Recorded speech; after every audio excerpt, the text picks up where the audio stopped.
I opened my front door on a Saturday morning to find my estranged mother, Carol, and my spoiled younger brother, Brandon, standing on my doorstep with suitcases.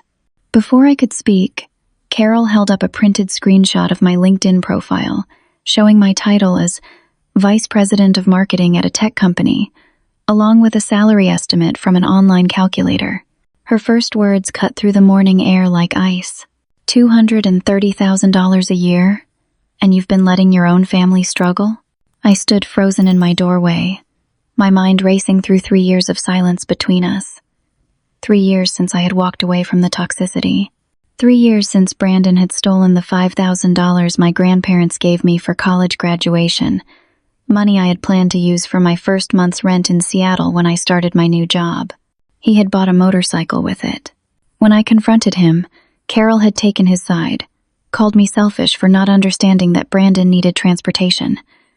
Never mind that he had crashed 2 cars already and lost his license.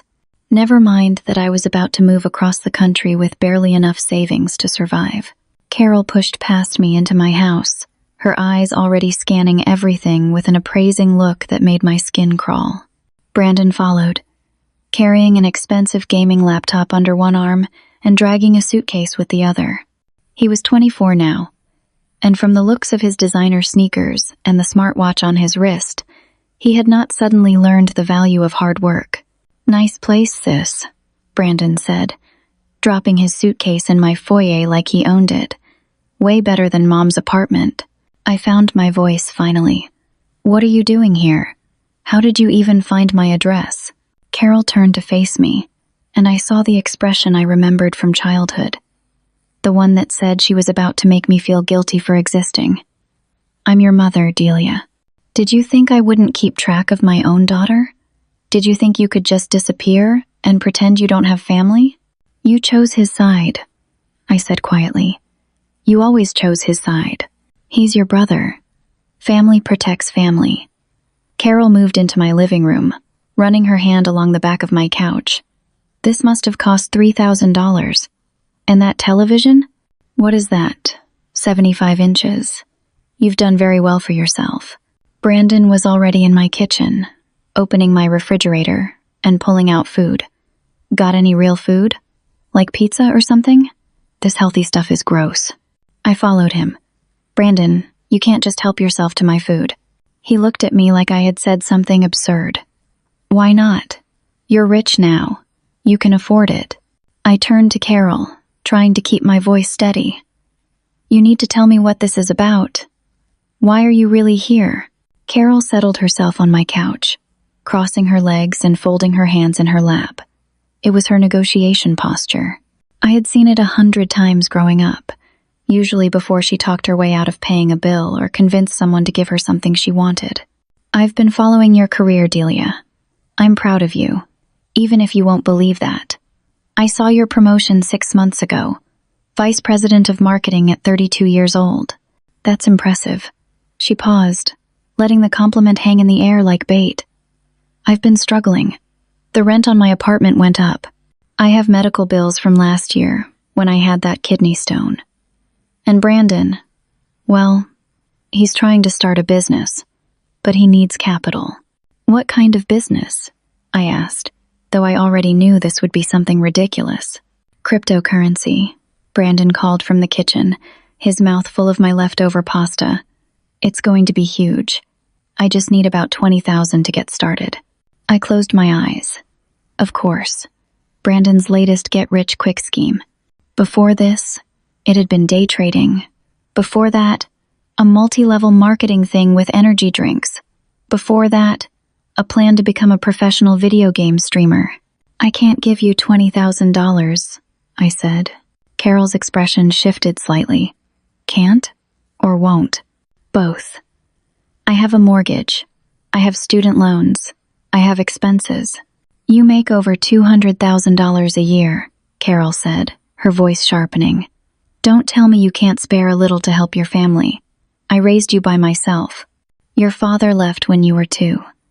Do you remember how hard that was? Do you remember the sacrifices I made?" There it was, the guilt script. I had heard it my entire childhood, Every time I asked for new shoes for school, every time I wanted to do an extracurricular activity, every time I needed anything. The sacrifices, the hard times, the single mother struggling alone. I remember, I said carefully. I also remember working 3 jobs through college while Brandon got a car for his 16th birthday that you couldn't afford. I remember paying for my own books and food, while you sent him spending money. I remember a lot of things, Mom. Carol stood up, and I saw anger flash across her face before she controlled it. You were always the strong one, the capable one. Brandon needs more help. He's sensitive. He struggles.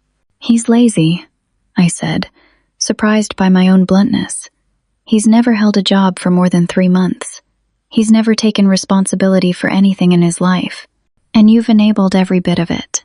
Brandon appeared in the doorway, glaring at me. You think you're so much better than everyone else now that you have money? No, I said. I think I worked hard and made different choices. Carol's phone was in her hand now. She tapped the screen a few times, then turned it to face me. I'd hate for this to go public. My stomach dropped. On her screen was a Facebook post, already written but not yet published. The text was long and emotional, painting a picture of a heartless daughter who had abandoned her struggling mother and brother. But it was the photos that made my blood run cold. Pictures from my childhood, carefully selected to make us look desperately poor. There was one of me at maybe 10 years old, wearing clothes that were clearly too small. Another of our old apartment, the one we had lived in before Carol's boyfriend at the time, had helped her move somewhere better. The captions were manipulative masterpieces, talking about how I had forgotten where I came from and refused to help in their darkest hour. You wouldn't, I said. I have 5,000 Facebook friends, Delia, and I've been very active in online groups for Seattle professionals. I know some of them work at tech companies in your area. Some might even know your colleagues. She smiled, but it did not reach her eyes. I'd hate for them to see this. I'd hate for your boss to hear about what kind of person you really are. But I'm a mother who needs help, and I have to do what I have to do.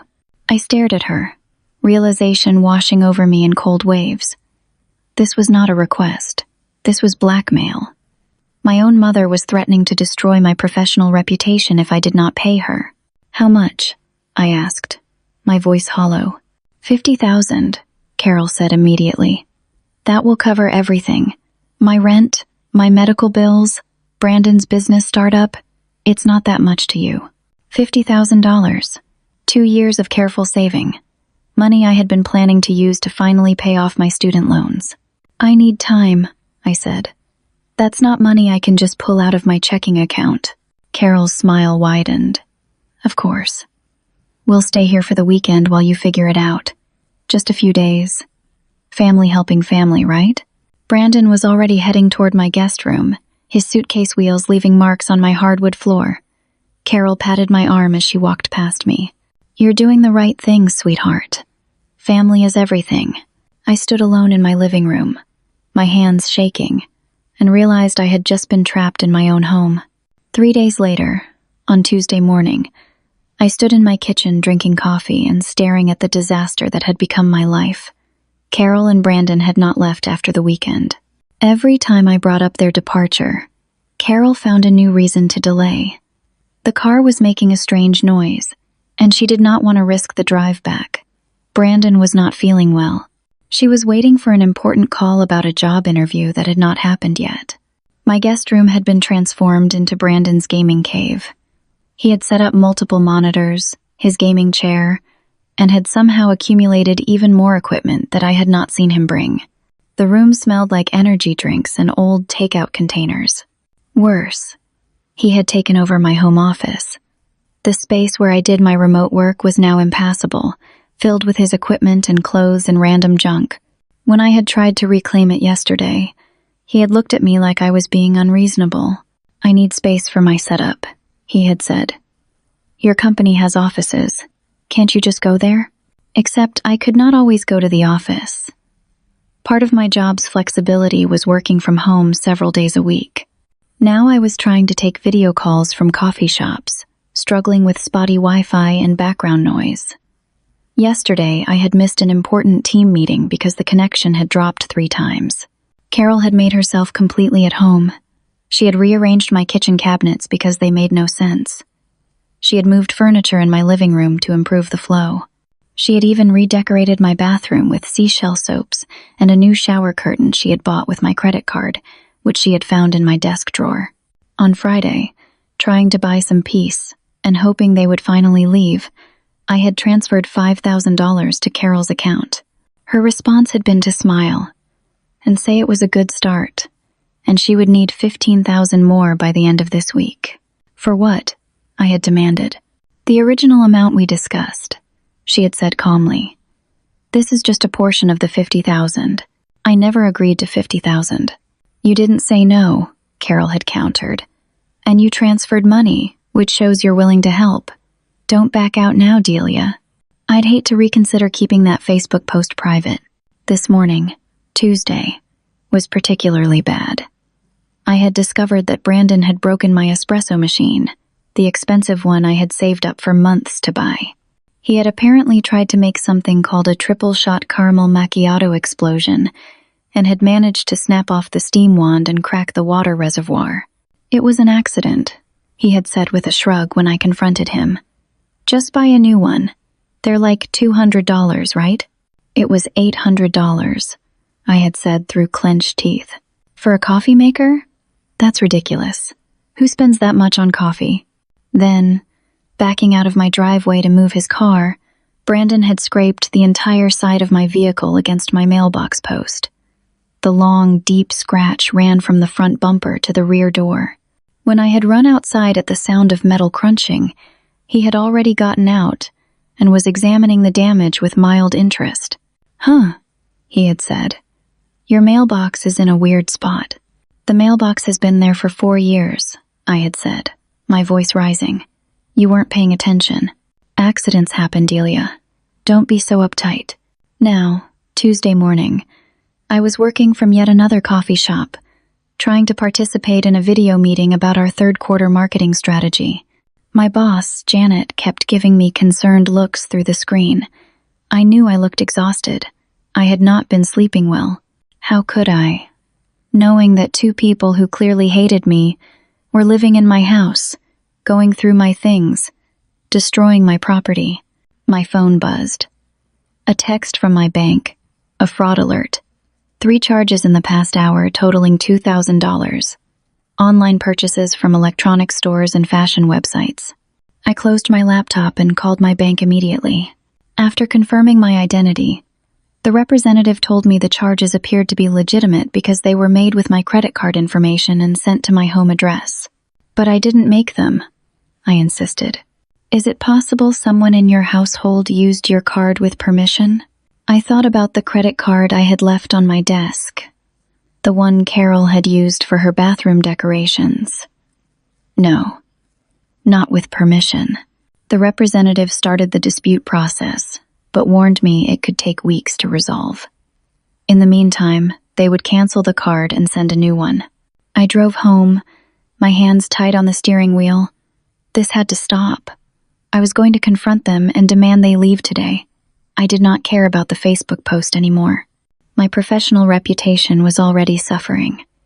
I had missed meetings, underperformed on presentations, and was clearly distracted and stressed.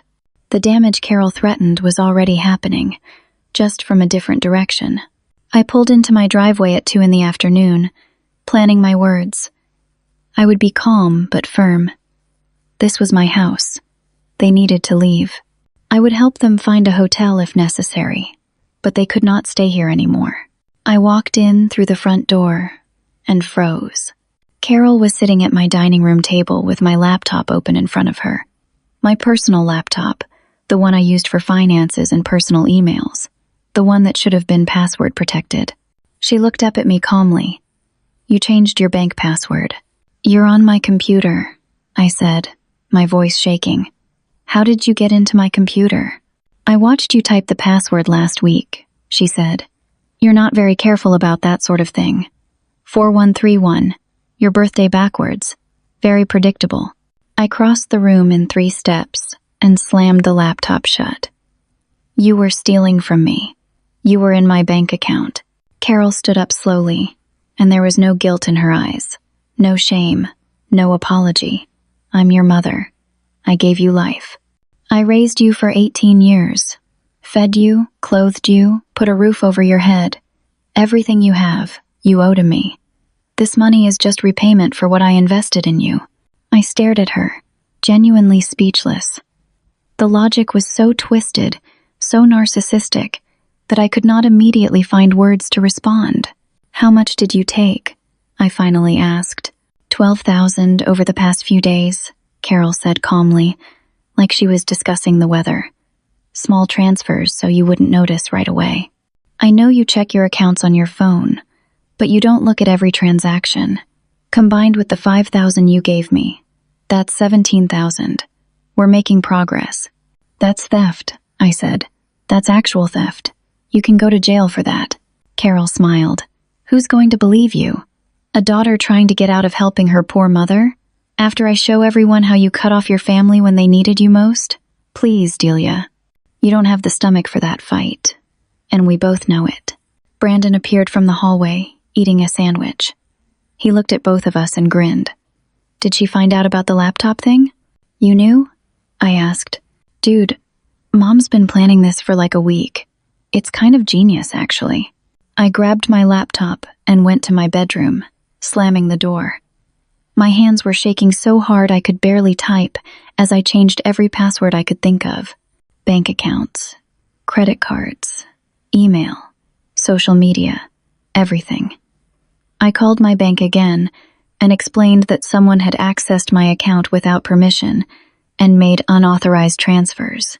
The representative was sympathetic, but explained that because the transfers were made from my home IP address using my login credentials, proving they were unauthorized would be difficult. I would need to file a police report for identity theft. File a police report against my own mother, I said out loud to my empty bedroom. Through the door, I could hear Carol and Brandon talking and laughing. Brandon turned on his video games, the volume way too loud. Carol was on the phone with someone, probably Aunt Linda, describing my house and how comfortable they were. I sat on my bed, my laptop clutched to my chest, and realized I had completely lost control of my own life. And Carol was right about one thing. I did not know if I had the strength to fight back. Every instinct I had was still tangled up with childhood conditioning, with the guilt and obligation she had programmed into me over decades. But I had to do something, because if I did not, they would take everything. 1 week later, I came home from another disastrous day at work to find my house had become even more crowded. There were 2 additional cars in my driveway and one parked halfway on my lawn. I recognized one of them. My stomach sank. Inside, I found not just Carol and Brandon, but 3 more people I had not seen in years. My Aunt Linda, Carol's sister, was sitting on my couch with her shoes off and her feet up on my coffee table. Her son Tyler, who had to be around 27 now, was raiding my pantry. And there was a man I had never met, probably in his 50s with a beer belly and a stained shirt, lounging in my armchair like he owned it. Delia! Aunt Linda jumped up and tried to hug me. I stepped back. Carol said we could stay here for a bit. We're having some money trouble, and you know, family helps family. Who authorized this? I asked, looking directly at Carol. Carol emerged from my kitchen holding a glass of my wine. I did. Linda's going through a rough time. They needed a place to stay. You have plenty of room. No, I said firmly. No, they can't stay here. Too late, the strange man said. He had a rough voice, raspy from cigarettes. Already moved our stuff into the basement. Who are you? I demanded. Gary, Carol's boyfriend. He raised his beer at me. It was one of the craft beers from the case I had in my fridge, the expensive ones I bought for special occasions. Carol had a boyfriend. She had brought her boyfriend to live in my house without even asking me. Tyler came out of the pantry with an armful of snacks. Your house is amazing. Carol said you'd be cool with us crashing here. I just need a few weeks, maybe a month, to get back on my feet. What happened? I asked Linda. Linda's face flushed. Just some bad luck. My car needs repairs, and Tyler's got some legal fees, and we got behind on rent. You understand, right? You're doing so well, and we just need a little help. Legal fees for what? I asked Tyler. He shifted uncomfortably. DUI. But it was bogus. The cop was totally out to get me. I looked at Carol. You invited people into my house without asking me. This is my home. I pay the mortgage. You can't just move people in. They're family, Carol said. And you have 4 bedrooms. It's selfish to keep all this space to yourself. Gary laughed, a wet, unpleasant sound. She's got a point, sweetheart. Big house for one person. Good to see it getting some use. Over the next few days, things deteriorated even further. Linda treated my house like a hotel, leaving messes everywhere and expecting me to clean up after her. Tyler was loud, playing music at all hours, and having phone conversations at maximum volume about his legal troubles. Gary made me deeply uncomfortable. He would make comments about my appearance, about how I must have a boyfriend, about whether I was lonely in this big house. He invaded my personal space and had a habit of walking around in just his underwear in the mornings. My neighbors started complaining. Tyler and Brandon had taken to smoking on my front porch, leaving cigarette butts everywhere despite my repeated requests for them to stop. Cars were constantly blocking the shared driveway, causing problems for the couple next door. One night, Tyler and Gary had some friends over without telling me, and the noise was so bad that someone called the police. I had been at work late that night, trying to catch up on everything I had been missing. When I got home at 11, there were police cars in front of my house, and at least 15 people I did not know on my lawn and in my living room. The police were professional, but clearly annoyed. They took my information, filed a report for the noise complaint, and dispersed the party. My address was now in the police system, as a problem location. My neighbors would not make eye contact with me. I had lived here for 4 years and had always been a good neighbor. Now I was the house everyone complained about. At work, things were falling apart. I had missed an important client presentation last week because I had been dealing with my bank about the stolen money.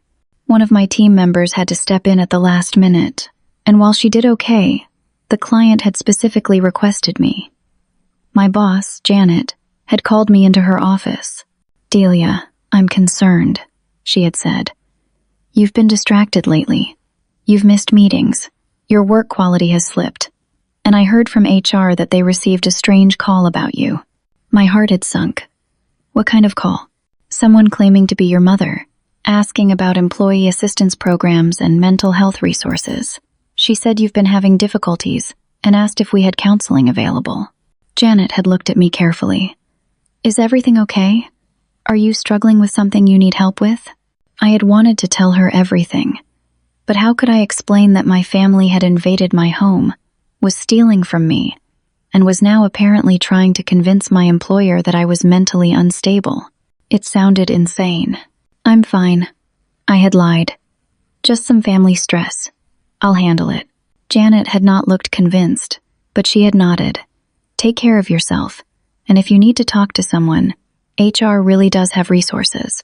Now, Tuesday evening, I came home to find Linda sitting at my dining table with a stack of my mail opened in front of her. Personal mail, bills, bank statements, credit card offers. "What are you doing?" I asked, snatching the envelopes away. "Just trying to help," Linda said innocently. "Carol mentioned you've been overwhelmed, so I thought I'd sort your mail for you." "That's federal mail tampering," I said. "You can't open someone else's mail." Linda rolled her eyes. "So dramatic. We're family." Tyler appeared with a proposal that made my blood pressure skyrocket. "Hey, Delia, so I was thinking. You make bank, right? What if you just gave the house to Mom? Like, you could buy another one easy. Then we'd all have a place to stay and you wouldn't have to worry about us being here." I stared at him. "You want me to give away my house? I mean, when you think about it, you'd still be helping family. And Mom raised you. Doesn't she deserve a nice place after all her years of struggling?" Carol appeared in the doorway, and I saw the calculation in her eyes. She had probably put Tyler up to this. It's not a bad idea, Delia. You could afford it. You could buy a condo or something smaller. This house is too big for one person anyway. Get out, I said. All of you. Get out of my house right now. Gary laughed from the living room. Calm down, sweetheart. No need to get hysterical. I will call the police, I said, my voice shaking. Carol's expression hardened. She pulled out her phone and showed me a new document. It was a lease agreement, with my signature on it, except I had never signed it. What is that? I asked. A lease agreement, Carol said smoothly, showing that we have legal tenancy here. You agreed to let us stay. It's all documented. I never signed that. That's forgery. Prove it, Carol said. It looks like your signature to me. I looked closer. She had traced my signature from something else. A birthday card, maybe, or an old document. It was crude, but at a glance, it might fool someone. This won't hold up, I said. Maybe not, Carol agreed. But it will slow things down. You'd have to legally evict us, which takes time. Months, probably. And in the meantime, we're here. And in the meantime, I think I'll send that email to your HR department. What email? She showed me her phone again. An email draft addressed to my company's HR director.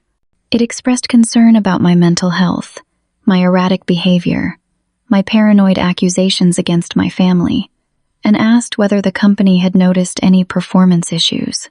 It was written to sound caring and worried, but the subtext was clear. Delia is unstable. I haven't sent it yet, Carol said. But I will if you try to kick us out. And I'll send it to your boss too, and maybe a few of your clients. Just to make sure everyone knows to keep an eye on you. Make sure you're okay. I felt trapped. Completely, utterly trapped. They had forged documents, threatened my career, taken over my home, and there seemed to be no way out that would not result in losing everything I had worked for. That night, I lay in bed, listening to Tyler's music, thumping through the walls, and Gary's loud snoring from the basement. I had locks installed on my bedroom door earlier that day, at least giving me one space that was secure. But I could not live like this. Something had to give. I just did not know how to fight back without destroying myself in the process. 2 weeks since they had arrived. 14 days that felt like 14 months.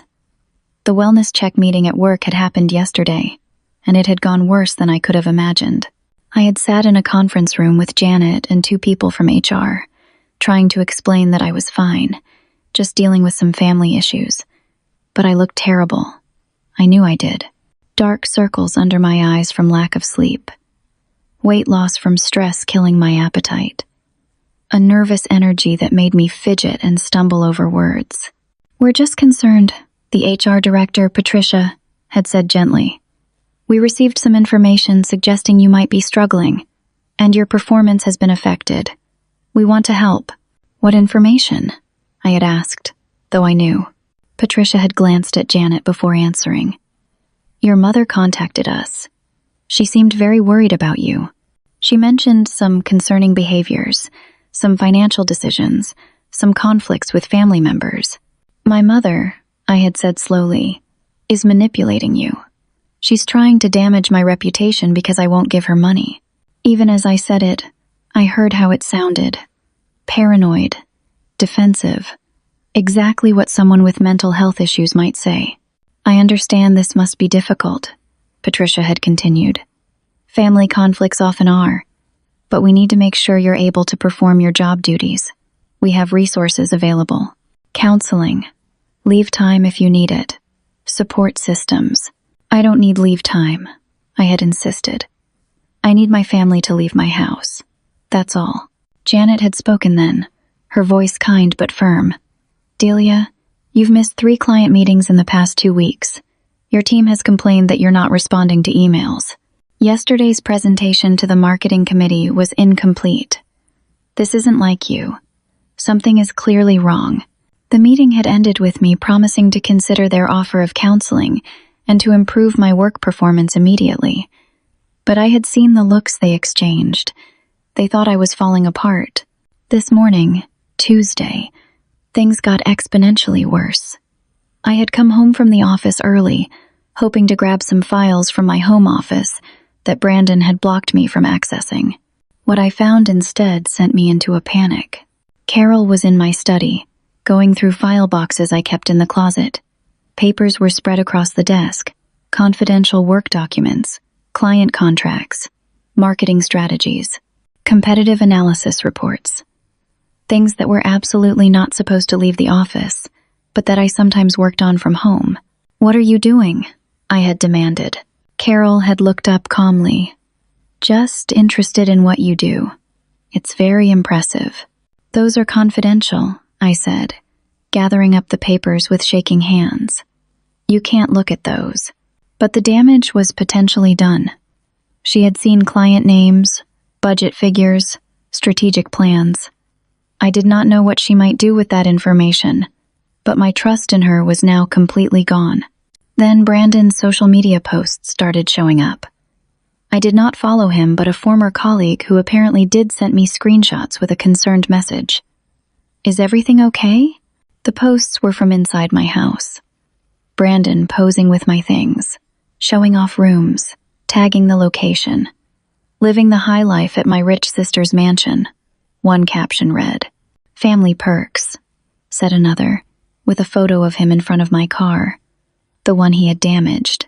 It looked bad, really bad.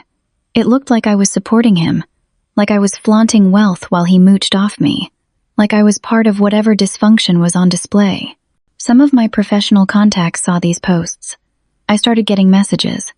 "Didn't know your brother was visiting. Family time? Is that your place? Gorgeous." I asked Brandon to take the post down. He refused. "It's my social media. I can post what I want." Then came the phone call that made everything collapse. One of our biggest clients, a national retail chain I had been working with for 2 years, called my boss directly. Not me, Janet. Janet called me into her office within minutes. Her face was serious in a way I had never seen before. "Delia, I got a very strange call from David Chen at Retail Max. He said someone claiming to be your assistant called him last week with bizarre requests about changing campaign parameters and demanding immediate payment on invoices that don't exist. He said the person was unprofessional, confused, and when he asked to speak to you directly, they made excuses." My mouth went dry. "I don't have an assistant." "I know you don't. Who has access to your work phone? Your email?" I thought about Carol going through my files, about my laptop that I had caught her on. My mother was in my office. She might have. I don't know. Maybe she answered my phone? Or accessed my email? Janet closed her eyes briefly. "Delia, this is serious. This client represents 10% of our annual revenue. David is questioning whether we're competent to handle his account. He's talking about reviewing the contract. I'll call him immediately. I'll explain." "Explain what? That your mother is interfering with your work? That your family situation has gotten so out of control that it's affecting client relationships?" I had no answer. Janet was right. How could I explain this without sounding completely unprofessional? That evening, things got even worse. I came home to find police cars in front of my house again. Not for a noise complaint this time. My neighbor, Mrs. Patterson, had called them because Gary had invited over a group of friends who had been drinking in my front yard, and one of them had urinated in her flower bed. Gary was not arrested, but he was given a warning. The police took another report. My address was flagged again. Mrs. Patterson would not look at me when I tried to apologize. "I've lived on this street for 30 years, she said coldly. "We've never had problems like this. I don't know what's going on with you, but you need to control your household." "They're not my household," I tried to explain. "They're my family, and they won't leave." She gave me a look that said she thought I was lying and went back inside. I consulted with a lawyer that week, using my lunch break to meet with him secretly. He was sympathetic, but not encouraging. "The forged lease won't hold up in court," he said. "But your mother is right that eviction takes time in this state. Because they've been there more than 2 weeks, They have established tenancy.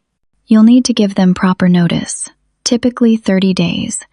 And if they refuse to leave, you'll have to file for eviction through the courts. That process can take 60 to 90 days. I can't live like this for 3 more months, I said. You could change the locks and force the issue, he suggested. But that's illegal and could result in you facing criminal charges. Your best bet is to document everything, go through proper legal channels, and in the meantime, protect yourself and your assets. I had been documenting, taking photos, saving messages, keeping records of the money they had stolen. But it felt like collecting evidence for a battle I had no energy to fight. The worst came on Friday afternoon. I was in a meeting when my phone started blowing up with messages. I ignored it until the meeting ended, then checked. My heart stopped. Messages from colleagues, from clients, from industry contacts, all asking variations of the same question. Is this true? Someone had sent an email to the executive team at my company. The email claimed I had been embezzling funds and had connections to criminal activity. It included the police report from the party incident, screenshots of Brandon's social media posts showing expensive items and implying they were purchased with stolen money, and fabricated evidence of unusual money transfers that had actually been my legitimate business expenses, taken out of context to look suspicious. The email was anonymous, sent from a burner email account. But I knew who sent it. There was only one person who had access to my work documents, my financial information, and a motive to destroy my career. Janet called me into an emergency meeting with Patricia and the CEO, Marcus. The atmosphere was ice cold. Delia, we need to discuss some serious allegations, Marcus began. I tried to explain. I showed them my documentation of Carol's theft. I explained about the police reports being from incidents I did not cause. I tried to make them understand that I was being systematically destroyed by my own family. But I saw doubt in their eyes. The evidence looked bad, and I looked worse. Stressed, exhausted, defensive. We need to conduct an investigation, Marcus said finally. Pending the outcome, you'll be placed on administrative leave. Paid, he added. Like that made it better. But effective immediately. You need to return your access badge and work laptop. You're firing me? I asked, my voice breaking. We're investigating, Patricia corrected. This is standard procedure for allegations of this nature. I was escorted from the building like a criminal. Colleagues watched as I walked out with a security guard. Some looked sympathetic. Others looked shocked.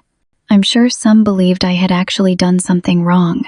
I sat in my car in the parking lot and cried for 20 minutes before I could drive home.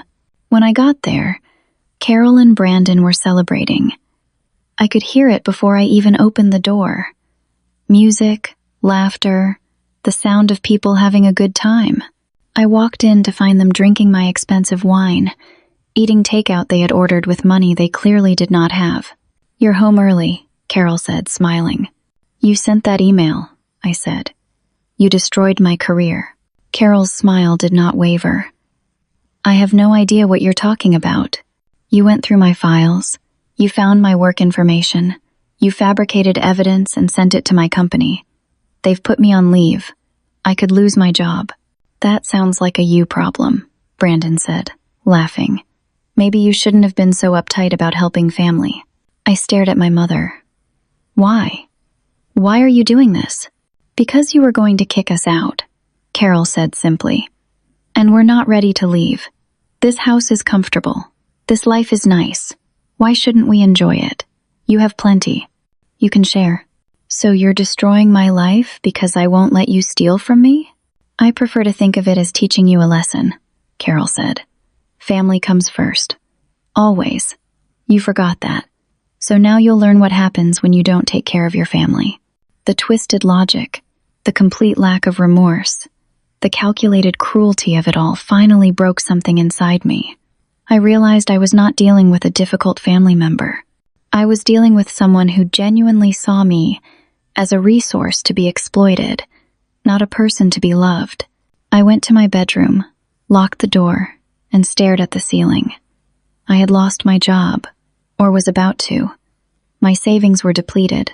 My credit was damaged. My reputation was in ruins.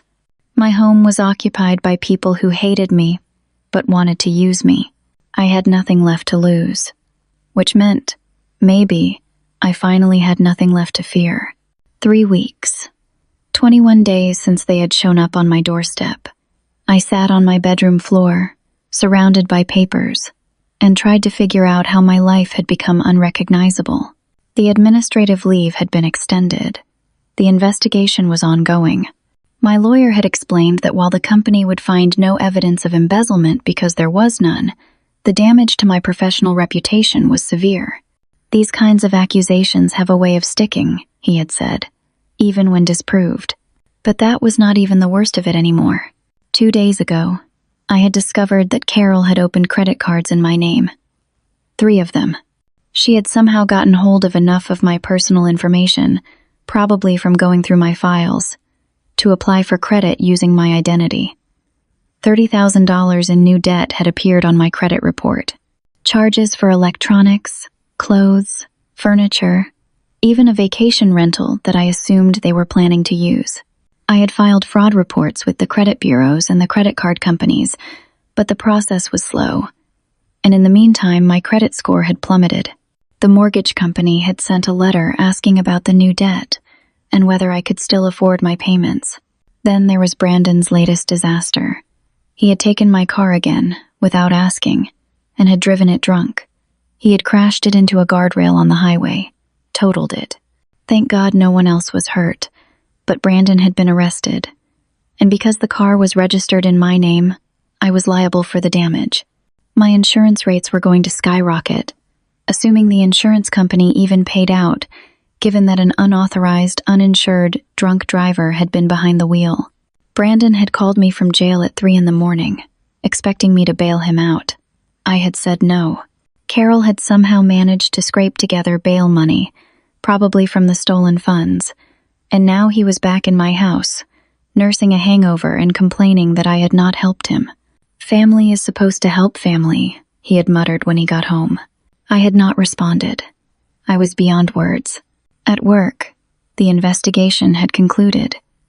They found no evidence of embezzlement because there was none to find. But the damage was done. I got the call from Janet yesterday. "You're being reinstated," she had said, but her tone held no joy. "The investigation cleared you completely. However, the executive team has concerns. There's a question of judgment, of how your personal life has been allowed to affect your professional responsibilities." "What does that mean?" I asked, though I knew. "The VP position you were being considered for has been given to someone else. You'll remain in your current role, but you'll need to rebuild trust with the team and with clients. Retail Max has moved to a different account manager. Several other clients have requested changes as well. So I still had a job, but everything I had worked toward was gone. The promotion, the raise, the new responsibilities, all of it handed to someone else, while I dealt with the fallout of being systematically sabotaged by my own mother. I called my college friend Sarah that night. She lived in Portland now, practiced family law. I had not spoken to her in months, but I was desperate. "Delia?" She answered on the second ring. "Oh my God, it's been forever. How are you?" I started crying, just completely broke down, and then I told her everything. Sarah listened to the whole story without interrupting. When I finished, there was a long silence. "Delia," she finally said, her voice serious, "what you're describing is systematic financial abuse and fraud. This isn't just family drama. These are crimes. Multiple crimes." "I know, but they're my family. If I press charges—" "Stop," Sarah interrupted firmly. "Listen to me. They are abusing you. They are stealing from you. They have committed identity theft, fraud, forgery, and probably a dozen other crimes. The fact that they're related to you does not make it okay. It makes it worse. But everyone will think, who cares what everyone thinks? You're worried about your reputation. Your mother already destroyed that. You're worried about seeming vindictive. She's literally trying to ruin your life. You need to fight back, Delia. You need to document everything, and you need to press charges. I don't know if I can, I admitted. I'm so tired, Sarah. I feel like I'm drowning. Then let me help you, she said. Start gathering evidence. Every text message, every email, every bank statement, every piece of documentation you can find. Photograph the damage to your house. Record conversations if it's legal in your state. Build a case. And when you're ready, we're going to take them down. Over the next few days, I did exactly that. I moved like a ghost through my own house, secretly gathering evidence. I bought small recording devices online and hid them in common areas. My state was a one-party consent state for recordings, which meant I could legally record conversations I was part of. I photographed the damage. The broken espresso machine. The scratched car before it was totaled. The cigarette burns in my carpet. The stains on my furniture. The trash and mess everywhere. I compiled financial records. Every unauthorized charge. Every stolen dollar. Every forged document. And I recorded conversations. Carol and Brandon talking about their plans. Linda complaining about money. Gary making inappropriate comments. But then I found something that changed everything.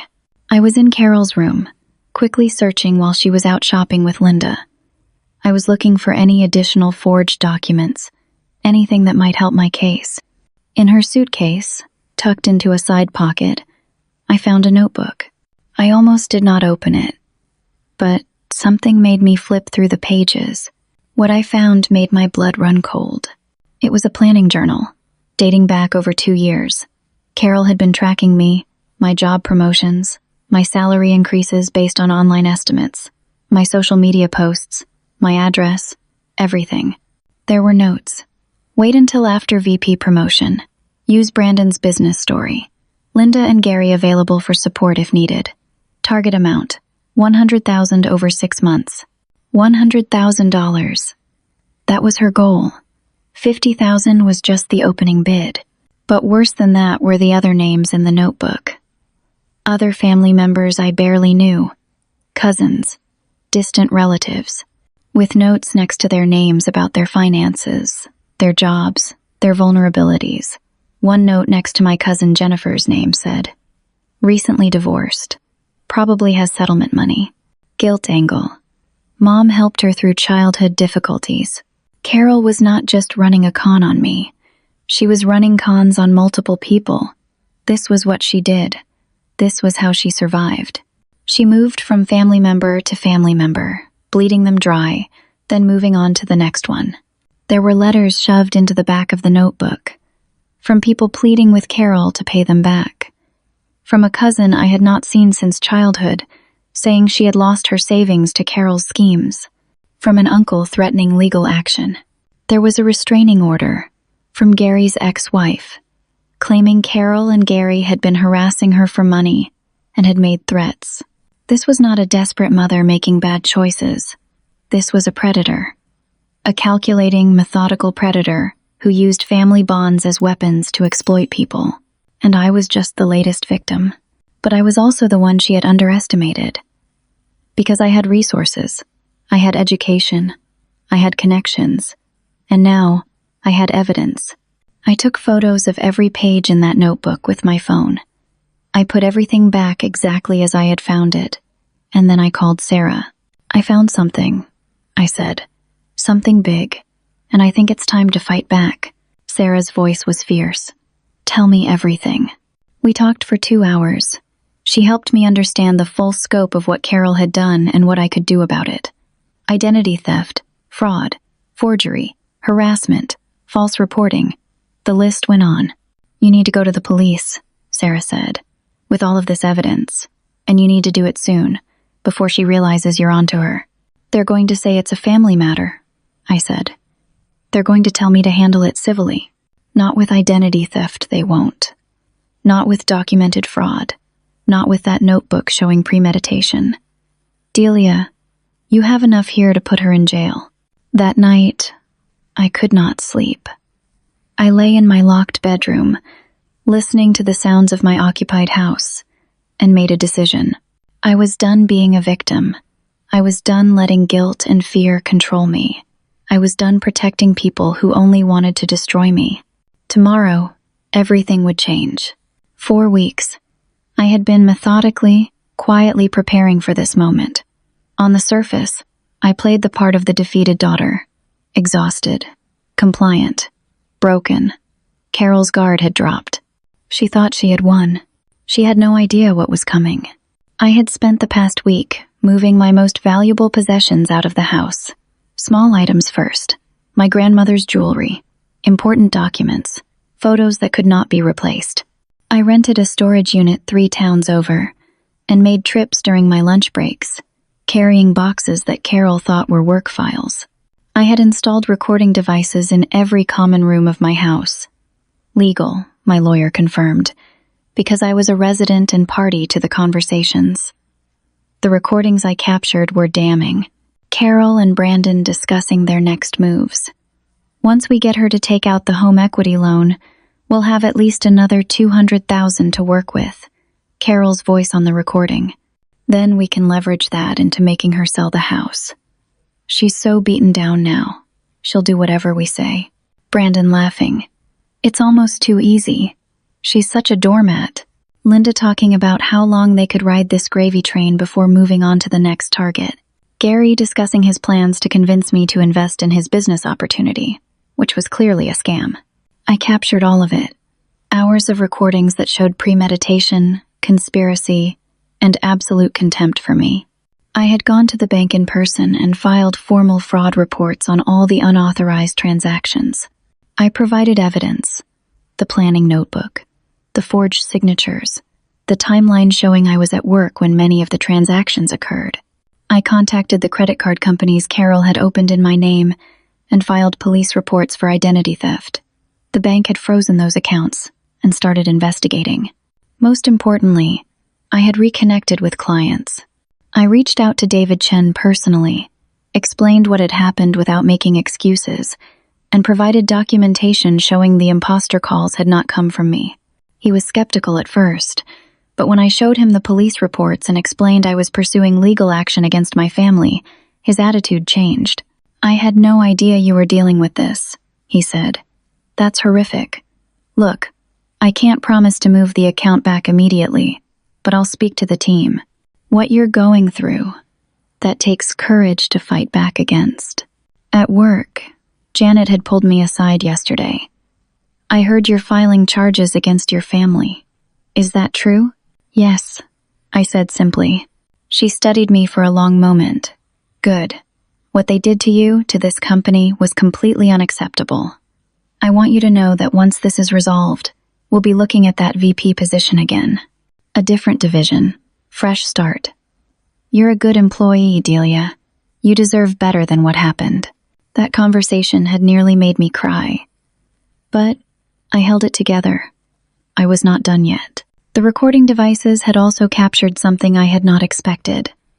Brandon, drunk and bragging to his friends on video, not realizing his phone was recording or that he would post it publicly. "Dude, we're bleeding my rich sister dry. It's hilarious. She's too stupid to stop us." He was laughing, showing off the planning notebook to his friends. "Look at this. My mom's been planning this for like 2 years. We've got her totally played." He showed pages of the notebook on camera, talked about the forged documents, mentioned the identity theft, bragged about how much money they had gotten. And then he posted the video on social media, public, visible to anyone. He was too drunk to realize what he had done. By the time he sobered up and tried to delete it, it was too late. Multiple people had already seen it, screen recorded it, and shared it. My friends sent it to me. Former colleagues saw it. Even some of Carol's own friends saw it. The video was proof. Undeniable. Recorded by Brandon himself, admitting to everything. I downloaded it immediately and sent copies to Sarah, my lawyer, and saved it in 3 different cloud storage services. "This is the smoking gun," Sarah said when she saw it. "He literally confessed to conspiracy and fraud on camera. Your lawyer needs to see this immediately." My lawyer's reaction was even better. "With this evidence, we have an airtight case. Criminal charges will stick. and you have grounds for a civil suit to recover damages. That night, I barely slept. Not from anxiety this time, but from anticipation. Everything was in place. The police had been contacted and were aware of the situation. They were preparing to execute arrests tomorrow morning. My lawyer had filed for an emergency restraining order. The eviction notice had been properly served through legal channels, and with the criminal charges, Carol's forged lease would not protect them. I had moved the last of my important belongings out that afternoon while they were distracted watching television. My storage unit was full.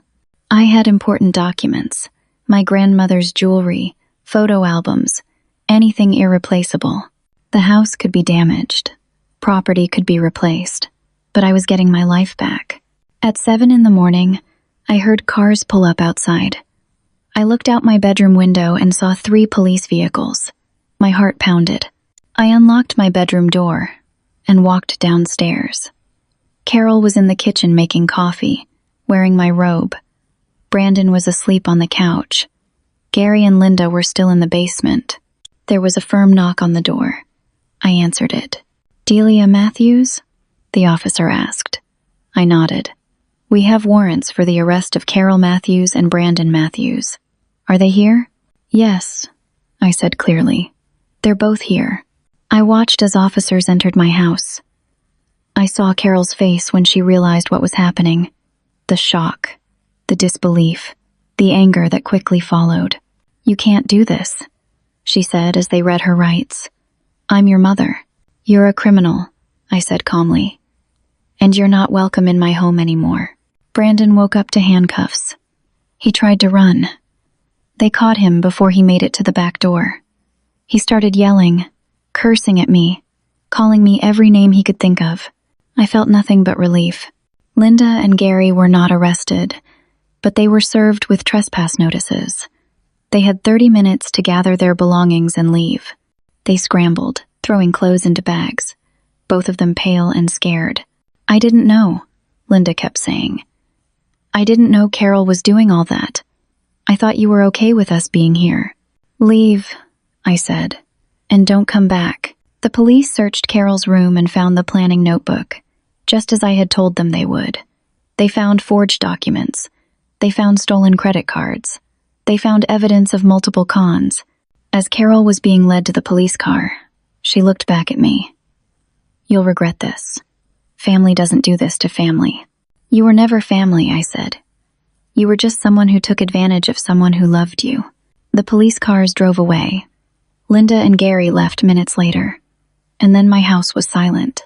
I stood in my living room, surrounded by mess and damage, and started to cry.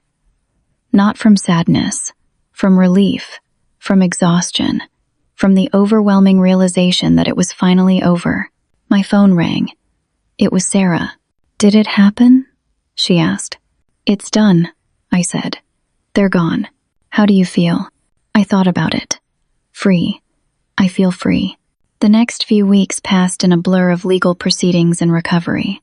Carol and Brandon were formally charged with multiple crimes: identity theft, wire fraud, forgery, making false statements to law enforcement, criminal harassment. The list went on. Brandon's video confession had gone viral in local social media circles, which meant there was public interest in the case.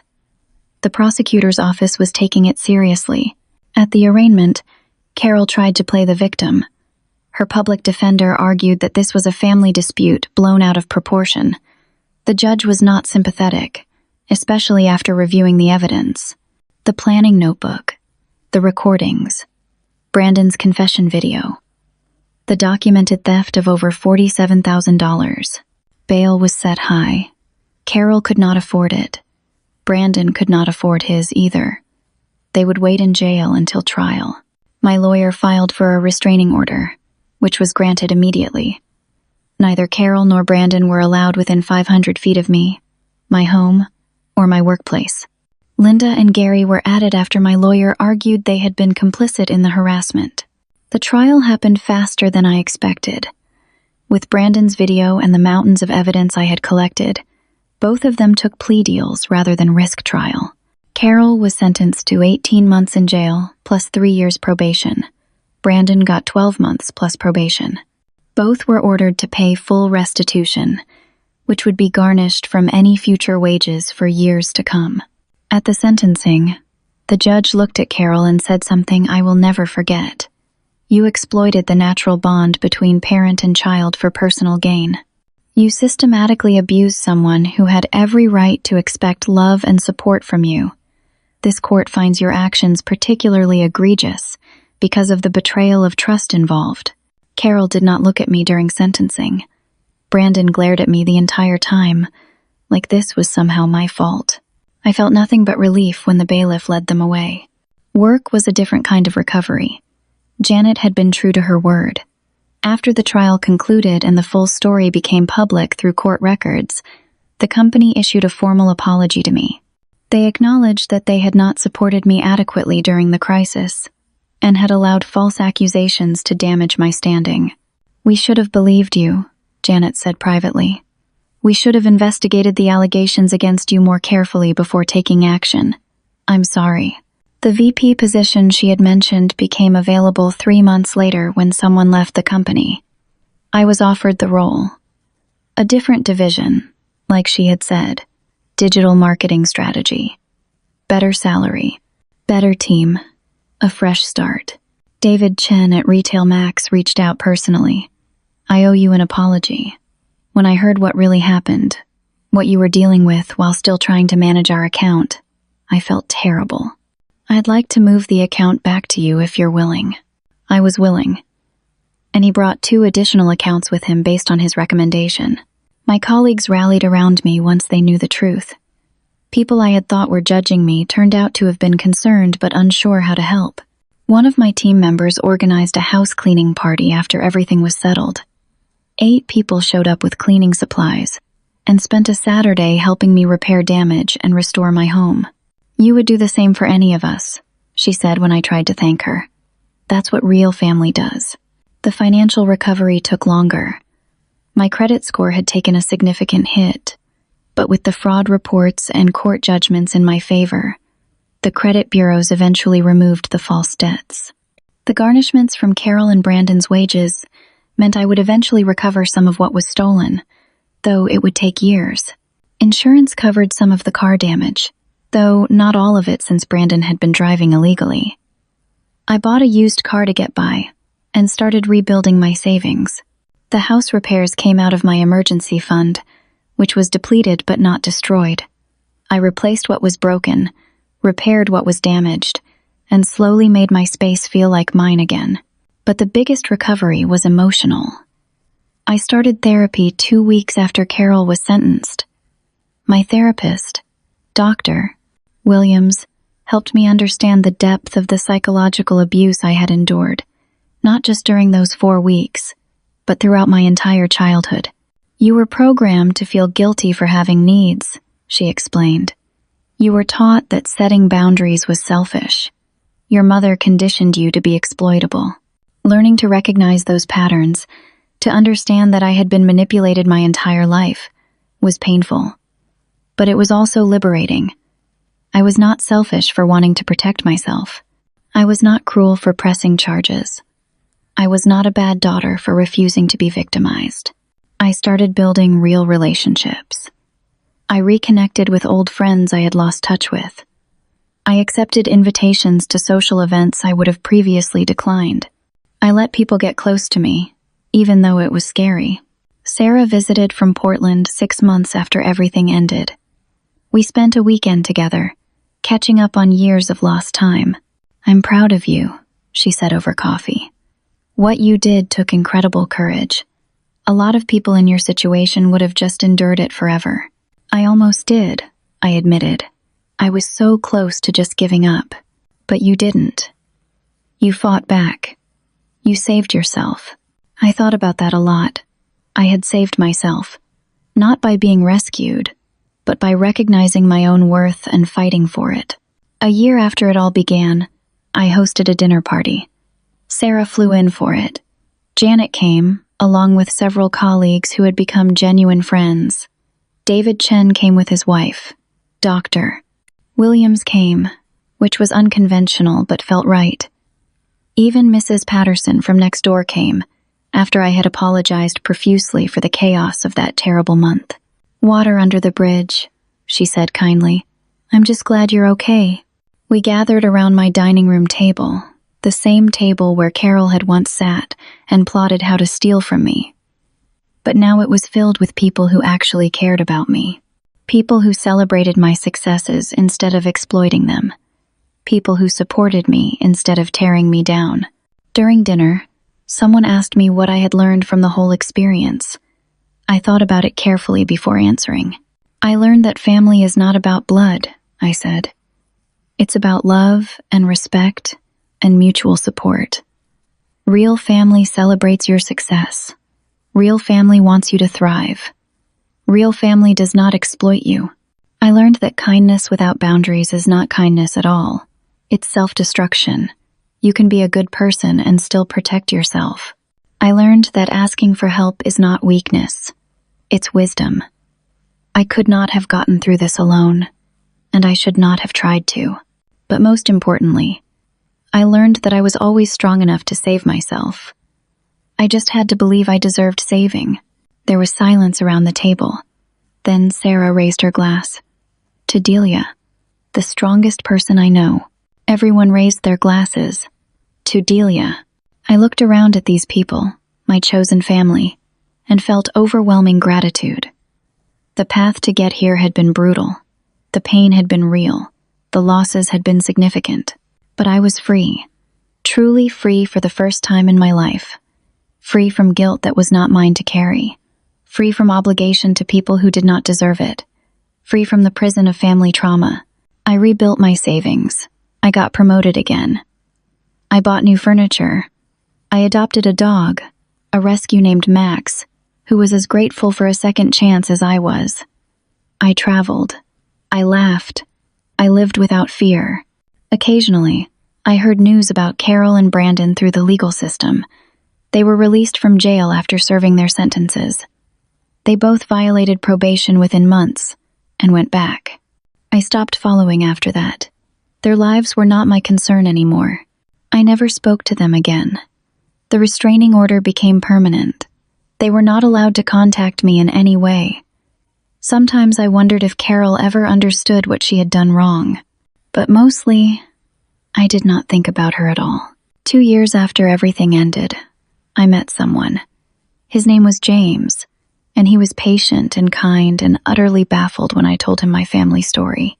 "Your own mother did that to you?" he asked, shocked. "Yes," I said simply. "But that's in the past now. I'm not that person anymore." "Who are you now?" he asked. I thought about it. Someone who knows her worth. Someone who protects herself. Someone who chooses who gets to be in her life. Someone who is finally at peace. He smiled. "I like that person." "Me too," I said. "It took me a long time, but me too." Standing in my home now, truly mine in every sense of the word, I felt a deep sense of accomplishment. Not just for my career success or my financial recovery, but for the emotional journey I had taken. I had stared down the worst parts of family dysfunction and come out the other side stronger. I learned that sometimes the greatest act of love is walking away, and the greatest victory is choosing yourself. My life is not perfect. I still have hard days. I still struggle with trust sometimes. I still catch myself feeling guilty for putting my needs first, even though I know I shouldn't. But I am happy, genuinely happy, and I am free. That is worth more than any amount of money, any job title, any material possession. I chose myself. And in doing so, I found my real family. The people in my life now are there because they want to be, because we bring joy to each other's lives, because we support each other through hard times. That is what family should be. And I finally have it. So if you are reading this or listening to this and you recognize yourself in my story, if you have family members who exploit you and make you feel guilty for protecting yourself, please know this. You deserve better. You are not selfish for having boundaries. You are not cruel for refusing to be victimized. And you are strong enough to save yourself. It will be hard. It will hurt. You might lose people you thought were important, but what you will gain is invaluable. Your freedom, your peace, and your self-respect. Choose yourself. You deserve it. Now I want to hear from you. Have you ever had to set boundaries with family members who felt entitled to your success or resources? How did you handle it? What advice would you give to someone dealing with family financial exploitation? Share your thoughts and experiences in the comments below. Your story might help someone else who is struggling with similar challenges.